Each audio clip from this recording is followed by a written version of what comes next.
നമ്മൾ വിചാരിക്കും നമ്മുടെ സാഹചര്യമാണ് നമ്മളെ നശിപ്പിച്ചത്, ചില സിസ്റ്റവും ചില സംവിധാനങ്ങളൊക്കെയാണ് നമ്മളെ. അല്ലല്ല, നമ്മുടെ നാശത്തിൻ്റെ കാരണം നമ്മളിൽ തന്നെയുണ്ട്. ഇതാ നമ്മളെ തളർത്തുന്ന ചിന്തകൾ, സ്നേഹത്തിനെതിരായ ചിന്തകൾ നമ്മുടെ തലയിൽ ഇരുന്നാൽ അതാണ് നിന്നെ നശിപ്പിക്കുന്നത്.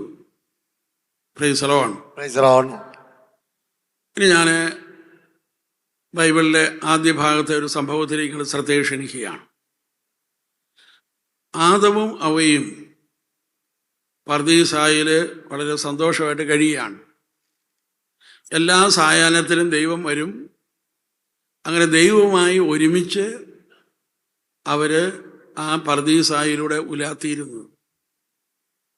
എന്നാൽ ദൈവം തിന്നരുത് എന്ന് പറഞ്ഞ മരത്തിലെ പഴം തിന്ന അന്ന്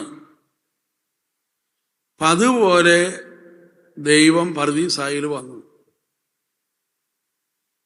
ആദവും അവയും ആകട്ടെ ഇല കൊണ്ട് വസ്ത്രമുണ്ടാക്കി തുന്നി ഉടുത്ത് അവർ മരത്തിൻ്റെ ചുവട്ടിൽ ഒളിച്ചിരിക്കുകയാണ്. ദൈവം വിളിച്ചു ചോദിച്ചു, ആദം നീ എവിടെയാണ്? അപ്പോൾ മരത്തിൻ്റെ ചുവട്ടിൽ ഒളിച്ചിരുന്ന് ആദം വിളിച്ചു പറഞ്ഞു, ഞാൻ നഗ്നനായതുകൊണ്ട് ഭയന്ന് ഒളിച്ചിരിക്കുകയാണ്. ഇവിടെയാണ് നമ്മൾ ശ്രദ്ധിക്കേണ്ടത്. മനുഷ്യനെ ദൈവം സൃഷ്ടിച്ച ശേഷം ആദ്യമായി ദൈവം മനുഷ്യനെ തിരുത്തിയത് അവൻ്റെ ചിന്തയാണ് എന്ന് നമ്മൾ അറിഞ്ഞിരിക്കുക. ആദ്യമായി മനുഷ്യനെ തിരുത്തിയ വാചകം എന്താണ്?